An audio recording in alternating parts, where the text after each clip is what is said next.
The Assembly will hear an address by His Excellency Kassim Majaliwa, Prime Minister of the United Republic of Tanzania.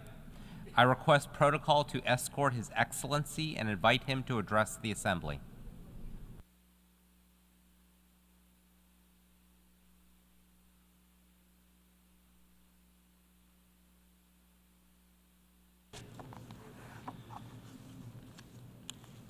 Your Excellency, Philemon Young, President of the 79th Session of the United Nations General Assembly, Excellencies, Heads of State and Government, ladies and gentlemen. Mr. President, on behalf of Her Excellency Dr. Samia Suluhu Hassan, President of the United Republic of Tanzania, I stand before this august assembly to deliver a message of hope and peace to the people of the world. In doing so, I wish to convey warm and fraternal greetings from the President and the people of the United Republic of Tanzania. Her Excellency Dr. Samia Suluhu Hassan, President of the United Republic of Tanzania, wishes this assembly every success in its important deliberation. I would also like to join the previous speakers in commending you, Mr. President, for the excellent manner you are steering the work for the Assembly. Tanzania endorses and supports the theme chosen of this session, that is, leaving no one behind, acting together for the advancement of peace, sustainable development, and human dignity for present and future generations.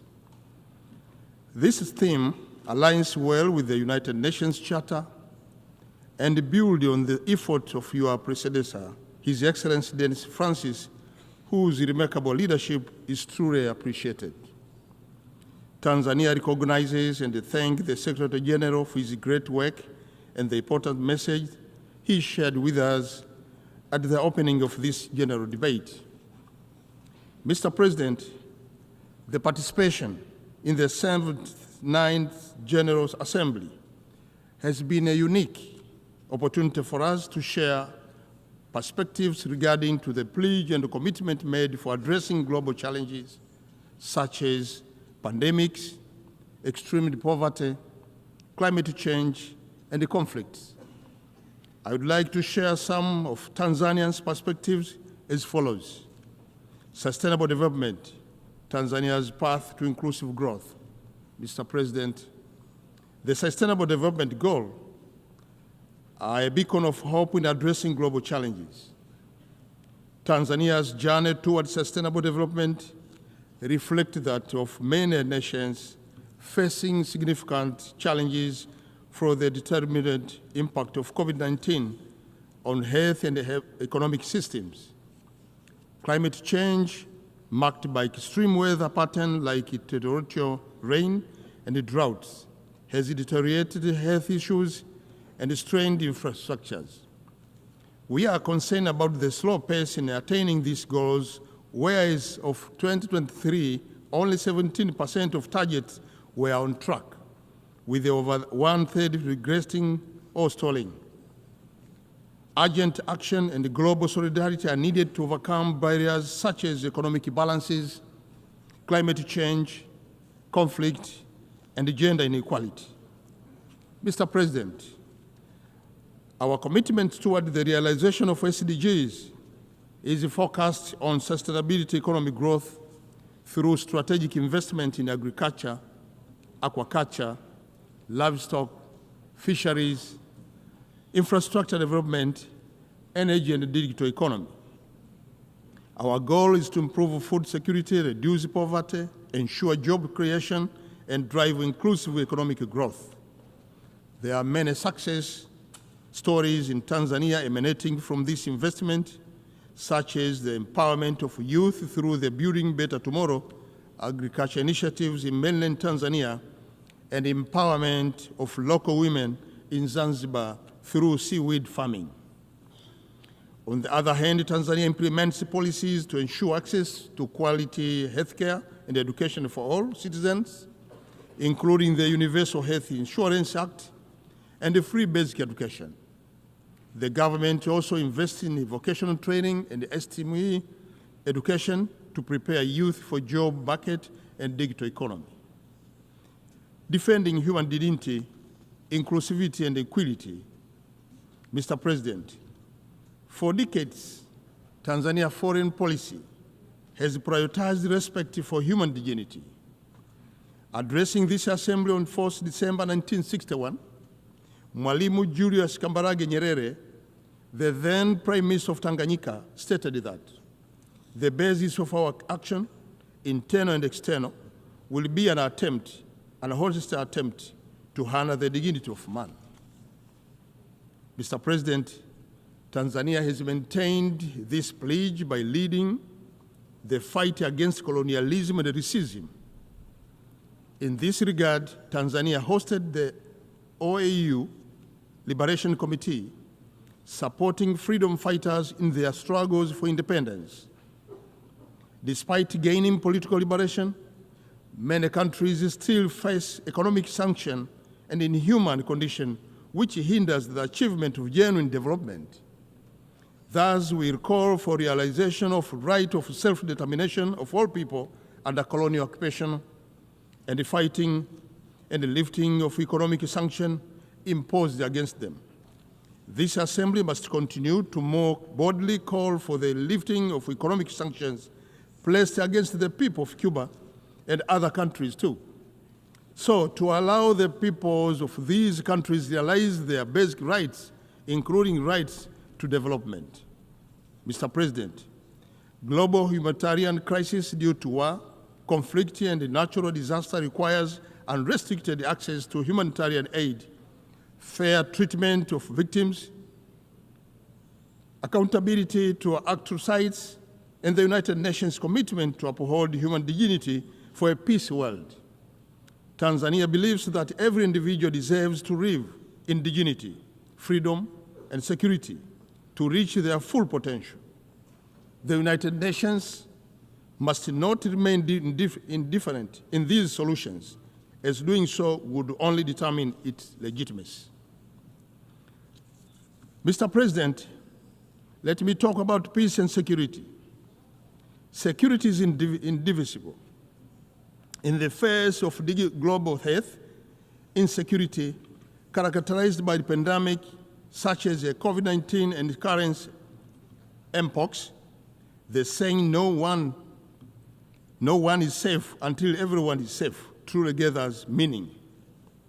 It is imperative that we should invest more in peace, foster unity, and rebuild trust.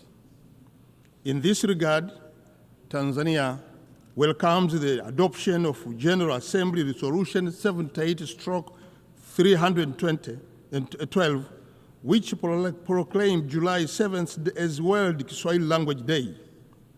Kiswahili is a language spoken by over 200 million people in all continents of the world. It is an important tool for advancing peace, unity, and cultural diversity. While Tanzania and other Kiswahili-speaking countries looking forward to commemorate this day in 2025 and beyond, we also call on this assembly to explore the possibility of recognizing Kiswahili as an official language of our esteemed organization or as this assembly. Tanzania, East African Community, South African Development Community, and African Union have already led the way to Kiswahili speaking, and it is again important that we invest more in peace initiatives because there is no development without peace and unity. Your Excellency, Mr. President, in recognition of this requirement, Tanzania has several decades participated in peacekeeping, peace building, and mediation efforts. Tanzania has and continues to contribute towards world peace through its membership in the United Nations Security Council and the African Union Peace and Security Council. This contribution is also evident through its leadership in regional arrangements, such as International Conference on the Great Lakes region of Africa, and currently the chair of the organ on politics, defense, and security of Southern Africa Development Community. I wish to reassure this August Assembly that Tanzania's commitment towards peace will not weaken. Tanzania will continue to diligently dispense the obligations emanating from the culture of the United Nations. Mr. President, let me talk about climate and change. Tanzania, like many other developing countries, is highly vulnerable to droughts, floods, desertification, and effect to sea level rise. It is estimated that the sea level will rise by 41 centimeters by 2080. While the sea level rise cannot be reversed, Tanzania is taking several adoption and mitigation measures, including the restoration and the plantation of mangrove, enhancement of coastal infrastructure, and the promotion of ecotourism and aquaculture. It is imperative that, therefore, that we must invest more in climate finance to help recover economies already suffering from these effects, and to enhance access to funding for loss and damage in the hand-hit countries. Mr. President, about transformation to clean energy, as we prepare for COP29 in Baku, Azerbaijan, it is worth remembering that globally, an estimated 2.4 billion people are still using polluting fuel for cooking. This contributes to health problems, food insecurity, gender inequality, and environmental damage, including millions of premature death, limited access to education and employment for women and children, and increased household gas emission and deforestation. Achieving universal clean cooking access in Africa by 2030 would require an estimated about $4 billion annually, a small fraction of global energy spending. Mr. President, in response to this alarming situation, Tanzania is championing a clean cooking agenda, which essentially contributed to several SDGs, including goals number 7, focusing on ensuring access to affordable and sustainable energy for all. Tanzania will host the African Energy Summit in January 2025, means next year, co-organized with the World Bank and the African Development Bank. The summit aims to accelerate the implementation of World Bank Group and the African Bank Group commitment to provide electricity access to 300 million people in Africa by 2030. We look forward to working together with all partners to unlock energy potential and build brighter, more resilient future for Africa. Mr. President, delivering on democracy. In November this year, Tanzania will hold the local government election, followed by the presidential and the parliamentary election in October next year. As we prepare for this electoral event, I wish to assure this Assembly that democracy, human rights, and the rule of law will be upheld in line with President Samia's vision as captured in the 4R's philosophy, namely reconciliation, resilience, reform, and rebuilding. Since the announcement of 4R principles in 2021, the government of Tanzania has continued to foster harmony and promote unity across political, religious, and ethnic divides. In implementation of 4R, the government has also undertaken several monumental reforms that seek to address shortfall within the criminal justice system, allow the effective political process, and enhance the enjoyment of human rights. Mr. President, reforms are crucial for countries and international organizations to stay relevant, for greater inclusiveness, transparency, and accountability, especially in multilateral bodies like UN Security Council and the Bretton Woods Institution.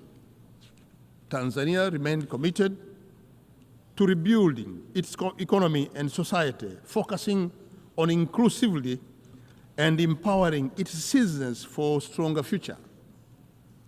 Mr. President, when I go to conclude my speech, Tanzania argues all the world leaders to unite against international threats that undermine unity, peace, and human dignity. We are obliged to work together with goals stipulated in the Charter of the United Nations of sparing succeeded generation from the scourge of war. We must stop war and suffering that cause death and wanton suffering to innocent civilians, including women and children. Let us leverage innovation, adopt inclusive policies, and strengthen international cooperation in accelerating the implementation of SDGs. Together, let us build perhaps partnership that transcend borders, ensuring no one left behind. Let us undertake the necessary reform to make our multilateral institution fit for purpose. Let us rebuild trust and reconcile our differences. Let us cooperate to build resilience of our institution and people. We can achieve the future we want if we commit to rebuild and restore what has been damaged by our past action. As we look to the future, let us honor the commitments made in various international fora. Together, let us embrace this moment with optimism and the shared dedication to inclusivity. Asante sana kwa kunisikiliza. Thank you so much for listening. Thank you so much for your attention.